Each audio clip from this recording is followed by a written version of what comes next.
Aujourd'hui, nous allons parler des droits et des responsabilités à travers l'exemple de la protection de l'environnement et de la biodiversité en lien avec le développement durable, le sport, la santé et le bien-être.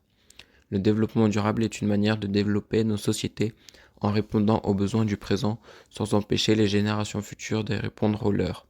Cette définition vient du rapport Brundtland et est citée notamment par le site Hello Carbo dans l'article Le sport, secteur aux premières loges des enjeux du développement durable.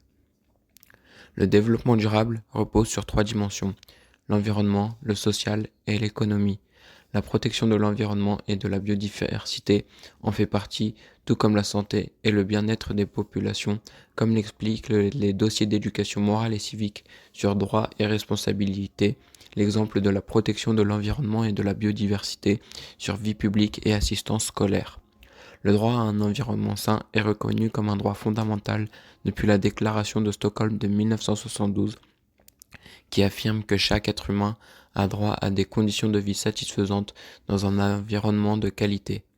Mais à côté de ce droit, nous avons aussi la responsabilité de protéger la nature et la biodiversité par nos lois et nos comportements. Dans ce travail, nous avons choisi le sport comme fil conducteur, car c'est un domaine qui touche beaucoup de monde et qui peut contribuer au développement durable et à la santé.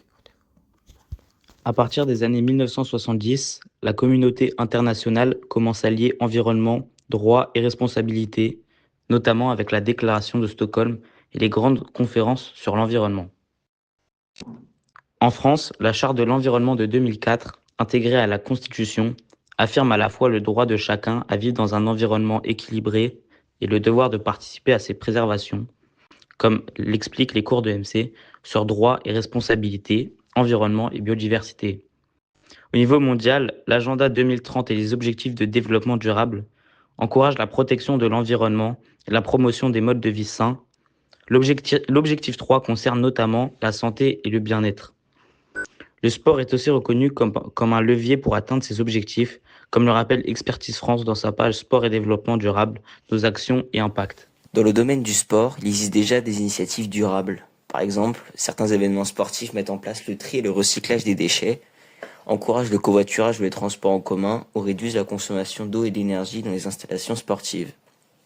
Ces actions sont recommandées par l'ADEM et par le ministère des Sports dans leur charte éco-responsable. D'autres initiatives visent à protéger l'environnement, par exemple en préservant les espaces naturels utilisés pour la randonnée ou le VTT, ou en organisant des journées sport et nature avec ramassage de déchets. Ces exemples montrent que le sport peut être aussi un moyen d'éducation au respect de la nature.